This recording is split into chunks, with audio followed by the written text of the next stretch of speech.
Ahoy there, everybody. It's your old pal Josh, and for this week's SYSK Selects, I have chosen our episode on disembodied feet.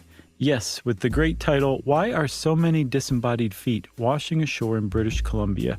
We released it back in June of 2016, and it's a cozy little mystery about feet washing ashore, and we don't know why still to this day. I hope you enjoy it. It's a really good episode.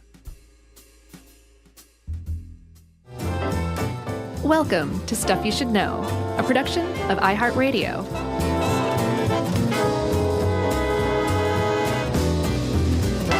Hey, and welcome to the podcast. I'm Josh Clark. There's Charles W. Chuck Bryant. There's Jerry over there. And there are 6 feet in this studio right now. And all of them are exactly where they're supposed to be. Attached to their lower legs. Yeah. Below the calf. Yeah. Yep. Above the floor. Facing forward. To you, right. Yeah, that's a big one, too. Key. Because if it's facing backwards, you got problems. No, or you're just going the wrong way all day long. Maybe so. You know where they're not supposed to be, Chuck? Feet? Yes. Well, they're not supposed to be on the armrest of the seat in front of you on an airplane. Yes. Or a movie theater. Yes. But I know you're not talking about common courtesies that bug me. No. But I agree with you wholeheartedly. That is so wrong. Yeah. And I meant to tell you, I've come over to your side about taking shoes off on the plane. Oh, good. It's okay if I do it. Okay. But me and I were flying somewhere, and this dude behind us had nasty, stinky feet. And he had his shoes off, and we're facing forward, and we could smell his feet below our seats behind us. And I kept turning around, giving him the dirtiest looks, and he was like, he had no idea what I was doing. Did you look at his feet and then at his face? Yes, and he still didn't get it. Did you look at his feet, his face, and then clamp your nose right. with your fingers? I did that. Still didn't work. I threw up a little bit onto him. Uh-huh. He just thought I was airsick, yeah. Yeah. I know people disagree with me. People wrote in and were like, what's it to you? I thought it was to eat your own, Chuck. Right, yeah. And don't yuck my yum. Yeah. I'm a yum yucker. All right, so I'll tell you a place where feet aren't supposed to be. They're not supposed to be off on their own on a beach somewhere. Not attached to a body. Exactly. No. That's not something that you see every day. No, unless you're in Vancouver, and then it happens almost every day, it seems like. Not quite, but sure. There's something very weird going on in Vancouver. You say there's no mystery. I say there's still a bit of a mystery to it, but let's start at the beginning, okay? Okay.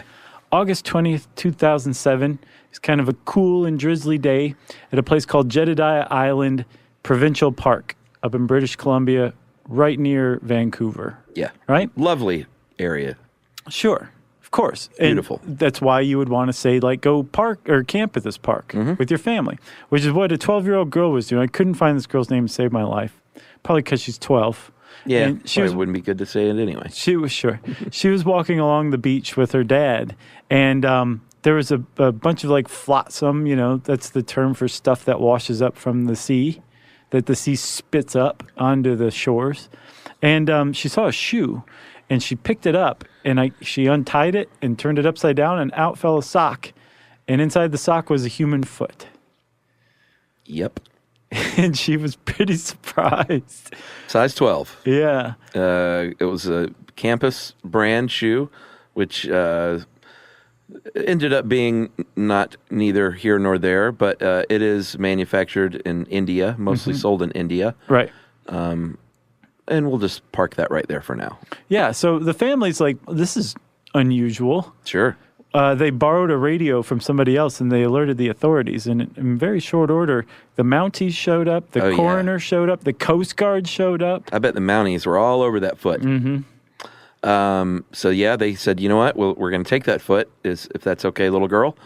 And she, through her sobbing tears, said, sure. But just give me a little money, okay? And they said, we're going to send it off for DNA examination.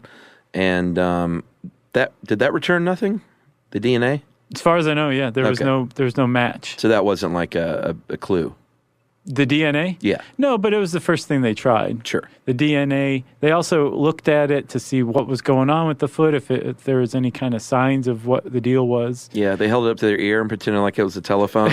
And one of the other Mounties said, "That's not funny, eh?" Yeah, but they were like, "Oh, it is kind of funny." And they said, "Sorry." So they just kind of filed it away. It actually didn't make much of a stir outside of the area. Nah.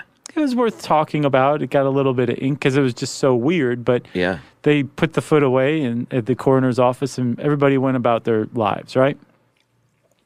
I would assume so. And then 6 days later, another foot showed up in the area. Not the same place, but Yeah. in the same general area, Another right foot. which means it wasn't from the person's other foot. No, that'd be weird. So there's 2 people missing feet now. Yes. This is a men's Reebok size 11, I think. And the people who found it said that when they saw it, they immediately knew that there was a foot in there because it looked full. It looked footy. How they put it. Full of foot. Yeah. Yeah.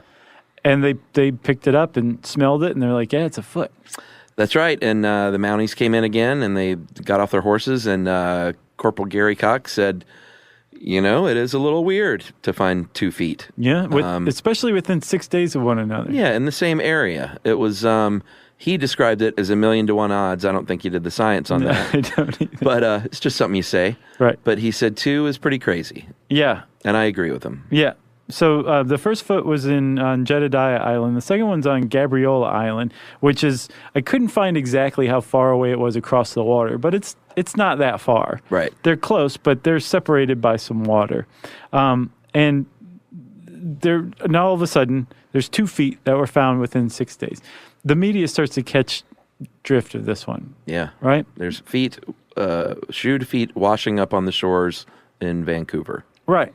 And at that very time, Robert Pickton was on trial in Vancouver for murdering as many as 49 women. Ugh. You've heard of him, right?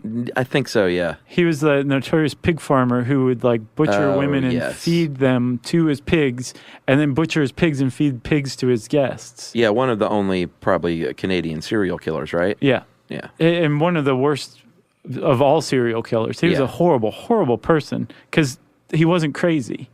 You know what I mean? He Right. was just a horrible person. Yeah. And so he's on trial at that time. Got, I think, 25 years, which is like the maximum sentence you can get in Canada. What? Come on, Canada. Yeah. 25 years for up to 49 horrible murders. Yeah. So he was on trial. There were also a lot of really high-profile missing people in the area, too, that had just vanished without a trace in the 4 years leading up to that. Yeah, and you point out, because you wrote this, correct? I did, but actually I was pointing out that Christopher Solomon pointed something out. Okay, well, the point is, and this is a little strange, but maybe not. I don't know. I was trying to make sense of it. British Columbia apparently just has a higher than normal rate of missing persons than other parts of the world. Yeah, which is weird. Yeah. But I mean, a lot more. Yeah, more than 2,400 people over a 59-year period. Mm-hmm. And Solomon compared that to Kentucky, which is about the same size and population. Right. Or same size population. They only had 515 people missing over that 59 years. That seemed really low to me. Did it? 8 people a year missing in the whole state? That remained missing. Okay, unsolved forever. Yes. Oh, because in Kentucky, they'll just be like, he was at Uncle Billy's Right. down the road for a week. Right, exactly. Okay. So, the idea is that BC has almost 5 times the number of Unsolved. missing persons cases Yeah. over this 59 period compared to Kentucky, which has about the same size population. That's a lot more. Yeah, and I mean, Solomon might have gone in and selected Kentucky's got the lowest of the same size population, so that'll really point it out. But it does seem that BC has a large amount of missing persons. Now, I bet it has something to do with the terrain and the wildlife. Probably the abundance of water. Probably that too. It's not a good thing. It's not good to have water. A lot of heroin, Yeah. sadly. Yeah, and People that probably go missing, on a drug bender. In addition to the serial killer theory, one of them was that these were people who had either run afoul of the local organized crime syndicates, Yeah. or ran afoul of like a fellow heroin addict who unorganized crime. Exactly, disorganized. Yeah. Remember that movie? What movie? Disorganized Crime. Was that a movie? Mm-hmm. With who's the dude, the blonde dude from L.A. Law? Corbin Burnson? Yes. Wow. It's actually a good movie. Really? I haven't seen it Mark Harmon in a couple of decades. Hey, Summer School is one of the all-time greats, man. It sounds like that kind of movie, disorganized crime, they're a bunch of bumbling criminals. Definitely is, but I think like Fred Gwynn was in it, Herman Munster. Oh, yeah. One of his last roles. Wow. All right, so you talked about theories. One of the other theories, remember we mentioned India manufactured that first shoe. Some people said, you know what, this is sadly just feet of tsunami survivors from the Indian Ocean disaster, December 26, 2004. Mm-hmm. And they just years later, these like body parts are washing up on shore. Yeah, which is sort of plausible. It is. I mean, 250,000 people died from that tsunami. A lot, if not most of them, were never found. Yeah. Also, we had people point out, remember when we said that modern disaster flicks are bad? Mm-hmm. We had a bunch of people write in and say The Impossible was a great movie. That's the one about the tsunami? Yeah, and it was great. It was awesome, but I just think that's different because that was a factual... it's about a factual event.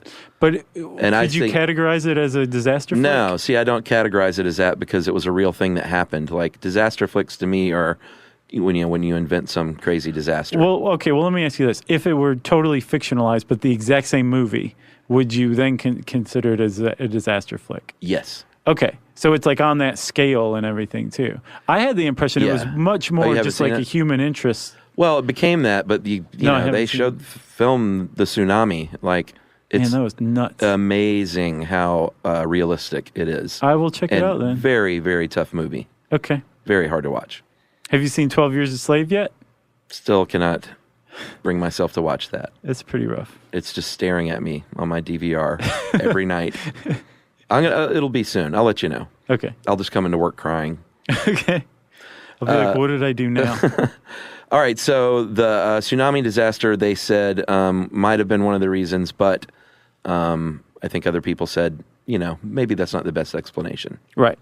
Other people said, well, a lot of people just go missing from other things, like planes go down in the Salish Sea, which is the body of water between, I think, Vancouver Island and mainland British Columbia. Yeah, I think which is where most of these were found. Is it Salish? I think so, but we'll hear from Canadians one way or the other. You say Salish, I say Salish. Who's right, really, All right, well, we're getting all excited here with these theories, but there were more feet to come, and we'll get back to those feet right after this.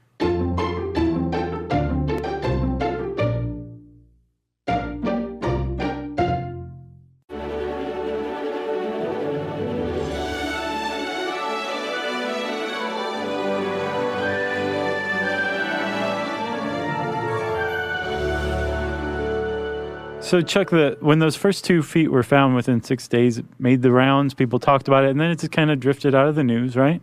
Like a foot in the ocean. Exactly. And then a 3rd foot was found, and it came roaring back because this was yet another foot, a totally different one. This was a woman's foot, actually, a New Balance, size 7, I think. Yeah. And Kirkland Island, same general area, right? Right. The same 40-mile stretch along that coastal area. And this is within 10 months now. 5 feet, 4 people. Yeah, so the other New Balance sneaker was found. That was the 5th foot found. And then in between Yeah, they matched the foot to the I don't know if that's good or bad, but they found the guy's other foot.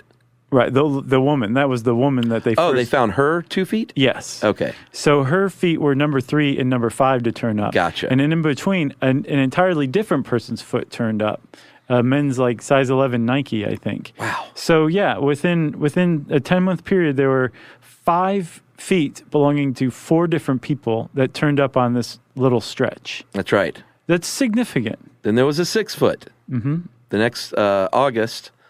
this was in Washington, so I guess it had its papers in order and made its way to the States. And so, like you said, if you're following the story at home as it's going on, you're starting to think, like if I go to the beach, I'm going to see a foot today.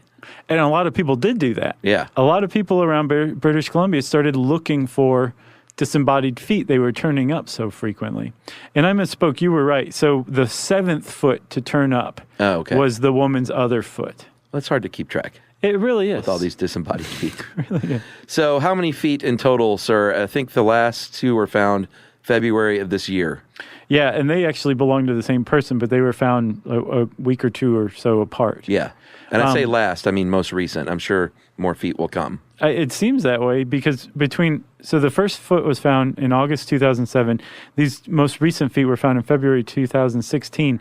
That totals 17 disembodied feet found within a 150-mile stretch between Tacoma, Washington, and British Columbia. Wow. That's unusual. It seems like it. And there's a lot of theories, but no one can say definitively, here's what's going on. Right. And I know we're making a lot of jokes. I realize these feet belong to people who are no longer with us. Yeah. Just want to throw that out there. Sure. But we do a lot of comedy on this show. So we did a coma episode that had jokes. I mean, come on. Okay, good. Just wanted to COA there. So from the beginning, the cops and the Mounties were basically like, this seems really fishy, but it's not. We don't think it's murder. Yeah. We don't think there's someone out there killing people and chopping their feet off. Right. Which is what a lot of people thought. Yeah, but and notably, still do, I think. Because their feet weren't cut off, and you can tell. Right. They were. They said that they were naturally disarticulated. Right. That's right. So that first foot that girl found on Jedediah Island was identified pretty quickly because the cops released a picture of the shoe to the media. Yeah. And remember, it was a campus brand, which is made in India, sold mostly in India. And so the guy whose foot it was, his family saw it on the news and it identified him as somebody who he was a longtime sufferer of depression, and he was in a depressed state when his family last saw him. So the cops came to the logical conclusion that he had killed himself. Right. So foot number 1 has been matched to a missing person. Case closed, right? That's right. So then the New Balance shoes turned up on separate islands. This is the woman, and she was identified as a lady who also was suffering from depression and jumped off a bridge. Mm-hmm. I think they knew this for sure. Yes, that's where the woman was last seen, was jumping off a bridge. Yeah, and this had been 4 years previous. Mm-hmm. So now they're starting to get a pattern here where, all right, there was another man, too, the one on Valdez Island, feet 3 and 5, they determined was either suicide or accident. And then another couple of people who were accidentally killed. And so they see this pattern now of, all right, these are people that just happened to die or died by their own hand near enough to the water where their feet were there. Yes. I'm just being vague for now. Right. Yeah. But the weird thing is now all of a sudden, in a very short period of time, relatively short period of time, because one of these guys whose feet turned up was last seen after his boat turned over in 1987. Yeah. So in a very short period of time, all these people who died at very different periods of time, suddenly their feet were starting to turn up in this area around the Salish Sea. Yes. And the cops had I guess kind of a pretty good idea from the outset, but to understand what was going on, or at least what the cops say was going on, you have to understand what happens to a person who dies in the water. Yes. You think that people float, Yeah, you kind of think that because in movies that, if you're trying to get rid of a body in the water, you always, tie cement blocks to a cement shoes is the old joke. Yeah. Somebody turned up like that in New York recently. Like with cement shoes? Yeah. Wow. Somebody saw too many movies. But the idea is that you have to weight the body down. And I suppose if you were going to get rid of a body, I'd probably do the same thing just out of, just covering my bases. Just to be sure, right? Yeah. Well, the thing is if you do use cement shoes on a person, which you should never do that. No. But if you did, what you're doing is you're not ensuring that they sink right then. You're ensuring that they don't come back up. Yeah. Because that's what happens. That's right. A body that it has gone unconscious or has drowned and died sinks pretty quickly. Yeah. And it usually sinks so quick that if you are looking for a drowning victim, you should look on the bottom pretty close to where they were last seen on the surface. Yeah. They sink that fast. Man. So a body sinks, and it'll sink faster in fresh water than salt water because salt water makes humans a little more buoyant. Yeah. I guess overweight people with a lot of fat on their bodies, sink more slowly than people who are leaner. Yeah. And then depending on the water temperature as well, and how deep the water is, they'll sink faster and faster as they get to the bottom. Yeah, and depending on what you're wearing. Yeah, like a coat or shoes or something like that. That'll all weigh you down. Or a backpack. It's definitely going to pull you down. But the point is, once you go under, once you submerge and you're dead or you're dying, you're going to sink pretty quick. Yeah, there's more pressure, too, the deeper you get in a body of water. You mentioned the temperature was lower, but there's also more pressure, and that compresses the air in your body, and that's going to make you less floaty as well. Right. So the cool air or the cool temperature does down there is it kind of preserves you for a little while longer than ordinarily because the bacteria that will eventually consume your body are just going to be slower to do so. They just move more slowly, right? But that bacteria is eventually going to overcome the sinking of the body. Yeah. Because your body's an enclosed system generally, roughly. I mean, you got a mouth and all that, Sure. But as they're eating, they're putting out as a waste product gases. Yeah. Like methane and stuff like that. Yep. And your body traps that stuff and it begins to bloat. And everyone knows that once you bloat, you float. That's right. That's the forensics bumper sticker. Yeah, eventually you're going to rise to the top like a dirigible because of those gases that are trapped in your body. Or like a submarine? I guess. Okay. I guess. Do you mean they keep going into the air?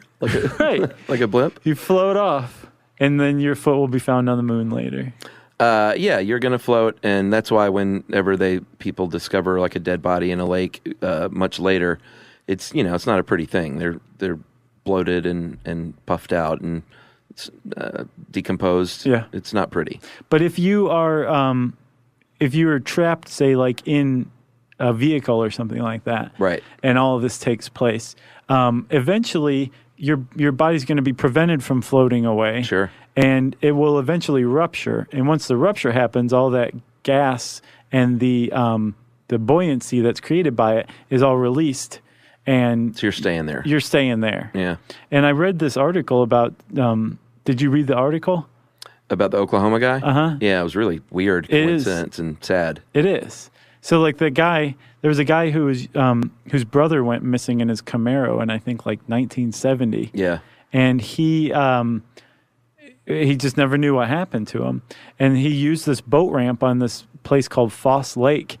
And he found out later when the cops accidentally discovered the car that his brother had been submerged in just 12 feet of water for 40 years. All those times he was back in his boat into Foss Lake, his brother was right below him. Yeah, isn't that crazy? And they found him accidentally. And then they found another car that had gone missing, I think the year before, just a few feet away. And the moral of the story is that Foss Lake is really murky. Wow. I mean, 12 feet of water, two different cars. A Camaro, yeah. A Camaro and I think like a Packer or something like that, or a Buick. Man. Yeah. Unbelievable. All right, well, let's take another little break here, and we'll talk a little bit more about what can happen to a body underwater and what's the deal with all these feet.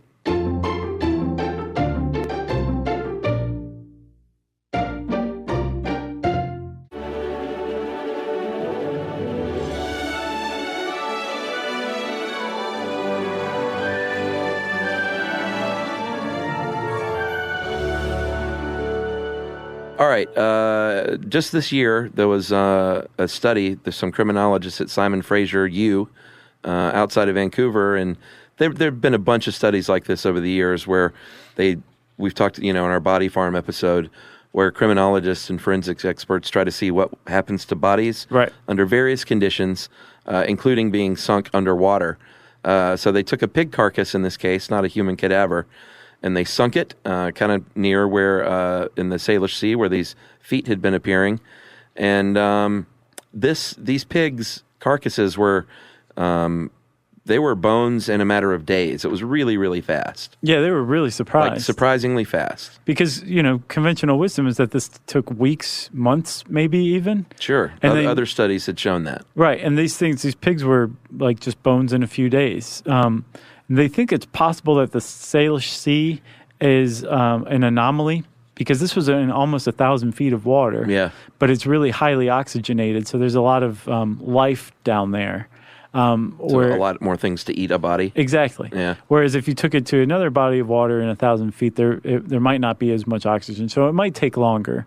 But for the Salish Sea, it's possible for something to be reduced to bones in a few days. Yeah, here was my one problem with the way they did this study. Maybe I overthought it, but they trapped it under fencing. Yeah. Which presumably means that it was just, kind of in one place the whole time. That's true. I would have, if you're going to simulate a human body, I would have maybe shackled a leg and put a long leader, right, 100, so it could move around and see what a body would do. Right. Yeah, see the sights. Anyway. Yeah, because a body can move on the bottom a little because there's currents you would under think there. So. So that's can, just, minor gripe. Yeah. But yeah, did you see the video of it? The time-elapse video? Oh, no. It's really something. Nah. It's gross.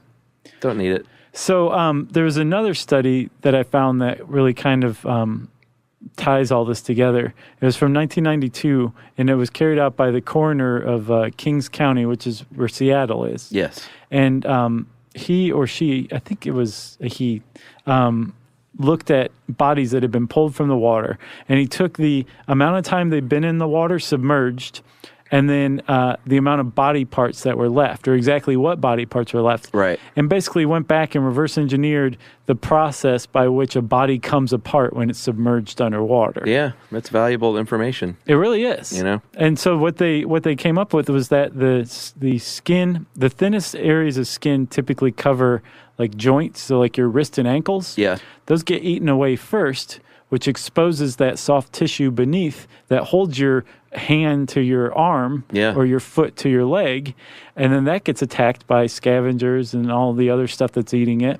And so between the things eating that soft tissue holding the bones together and the wave action or the currents at the bottom of the body of water, the hands and then the feet work loose. They disarticulate. Yeah. So they naturally will fall off the body as the body's decomposing submerged underwater, and they are among the first parts to go. That's right. And if you're just a foot and you're not wearing a shoe, then chances are that foot will get consumed and you will never see it again. Although one of these feet was a barefoot, correct? Yes. Which seems to be a little bit of an outlier. A little bit. But if you've got a shoe on that thing, that's tied up nice and tight, and you're disarticulated at the ankle, that foot is still inside that shoe, going to make it really hard for a scavenger to get in there, and it's very possible that foot will not decompose, or at least decompose very slowly. Right, and not only that, will it be protected. Once it disarticulates, if it's wearing a certain kind of shoe, specifically an athletic shoe that's made in the last 15, 20 years, it's going to have air injected into the sole. Yeah. And in the case of remember Nike Air Maxes, they had actual air pockets in between the sole and the bottom of the shoe. Yeah. And that actually creates a buoyant effect that will lift a shoe, including one that has a foot still inside, to the surface. Yeah. So they started looking at all these cases, and they said, well, almost all of these are athletic shoes, so that makes sense. And it's going to bob upside down because of that rubbery sole. Right. So it's going to be protected even more from birds and things. Right. So what we have here is a case of people that just happen to die, and their feet happen to come away from their bodies and be well protected by these awesome running shoes. Yes. And eventually made their ways to shore. Yep. But a little bit weird that they would happen in this area in such a span of time, I would still say, right?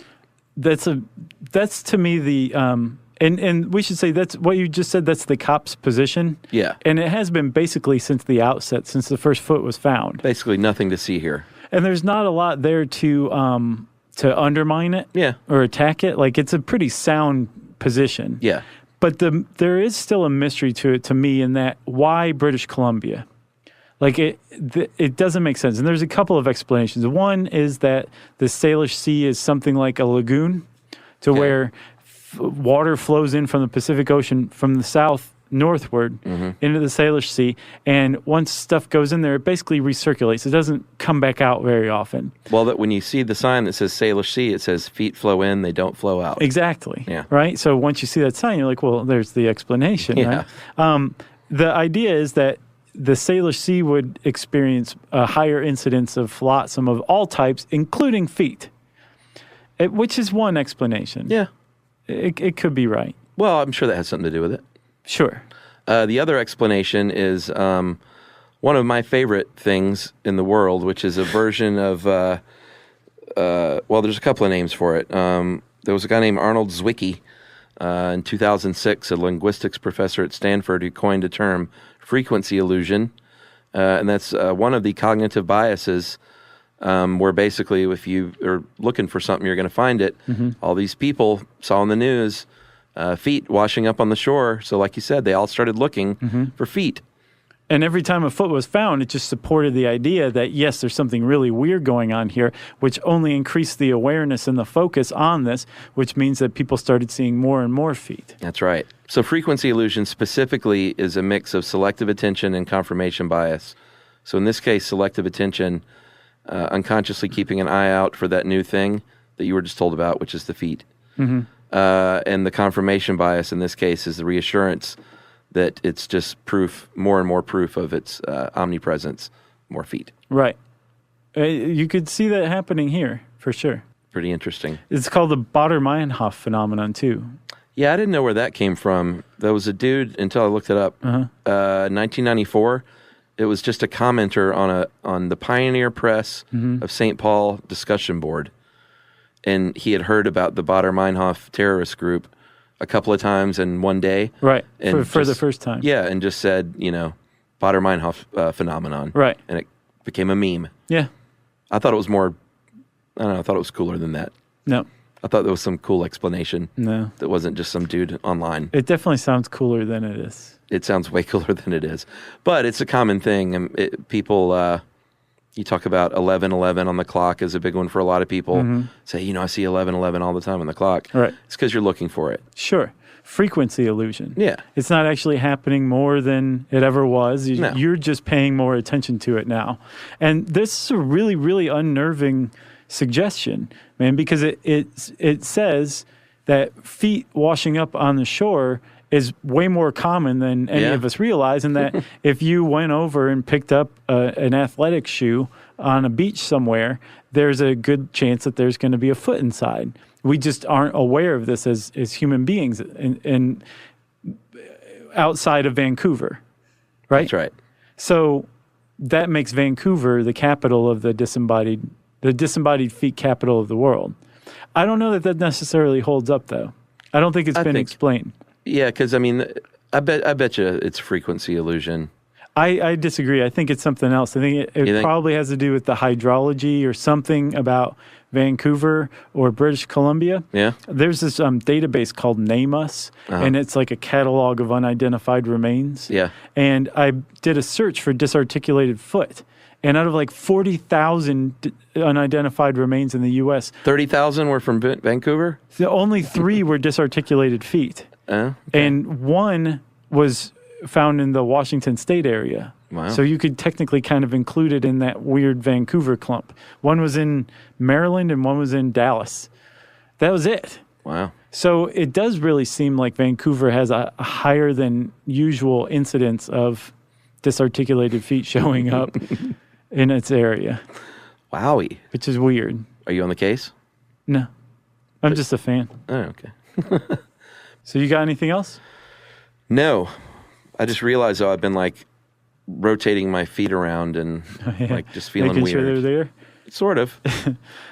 If you want to know more about this, you can actually, there are 3 really good articles that I read in addition to some other ones, but 3 stood out. One was by Winston Ross of the Daily Beast.